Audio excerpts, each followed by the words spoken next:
समस्त को प्रभु जीशु ख्रीष्ट मधुमय नाम रे प्रेज द लॉर्ड। मु प्रभुंकर दास पास्टर मनोहर श्याम ये ऑनलाइन माध्यम आपण मानकु समस्त को स्वागत करूछि। प्रभु ये ऑनलाइन माध्यम ईश्वर वाक्य आपण मान निकट पहुंचाइबा पाई प्रभु एक सुंदर सुजोग देइछंती। एति सदा प्रभु को नाम धन्यवाद हो। आसो आम पवित्र बाइबल रो गोटे वाक्य को पढ़ी जिबा जा लिखित अछि आदि पुस्तक तार 1 अध्याय तार 27 पद। एतु तार परमेश्वर अपना प्रतिमूर्ति रे मनुष्य को सृष्टि कले।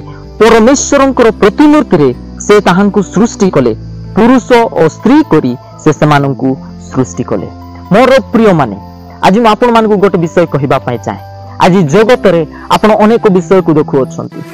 आज सूर्य को, चंद्र को, गछ को, पर्वत, पहाड़, पशु पक्षी को आपण ए जगत रे देखु अछंती। मोर प्रिय माने एई सब विषय परमेश्वरंकर पद आज्ञा द्वारा ए सब विषय सृष्टि हेई अछि।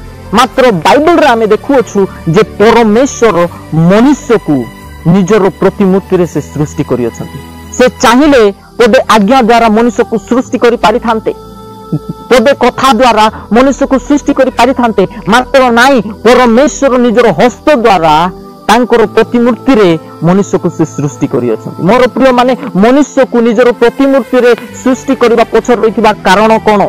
निजर हस्तर परमेश्वर मनुष्य को सृष्टि करथिबा पछर रहिबा कारण कोन? मोर प्रिय माने प्रभु आपण माननकु आशीर्वाद करिबा पई चाहंती। स्वर्गीय आशीर्वाद आपण माननकु देबा पई चाहंती। स्वर्गर दूत माननक अपेक्षा प्रभु आपणकु अधिक स्नेह करंती। मोर प्रिय माने एथिपाई परमेश्वर मनुष्य को निजर प्रतिमूर्ति रे निजर हस्त द्वारा सृष्टि कले जे आपण माने आशीर्वाद प्राप्त हेबे, आपण माने एक उच्च स्थान मान कर जीवे, आपण माने एक आशीर्वाद रो जीवन ए पृथ्वी रे काटिबे। एथि पाई बोली परमेश्वर आपण को निजर प्रतिमूर्ति रे परमेश्वर सृष्टि करि अछंती।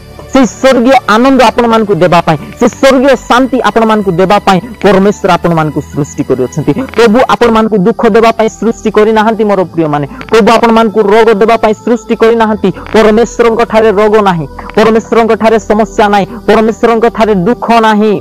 जदि दुख अछि थाले शैतान ठारे अछि, रोग अछि थाले शैतान ठारे अछि, अभाव जदि अछि थाले शैतान ठारे अछि। मात्र परमेश्वरंक ठारे रोग बोलिबा विषय नाही, ओ अशांति बोलिबा विषय नाही, ओ विभिन्न प्रकार पाप बोलिबा विषय परमेश्वरंक ठारे नाही। परमेश्वरंक ठारे पवित्रता अछि। आ सेई पवित्रता आपण मान को देबा पाई, सेई शांति आपण मान को देबा पाई, सेई आनंद आपण मान को देबा पाई, सेई आशीर्वाद आपण मान को देबा पाई परमेश्वर निजर प्रतिमूर्ति रे आपण को आ मते सृष्टि करि अछंती।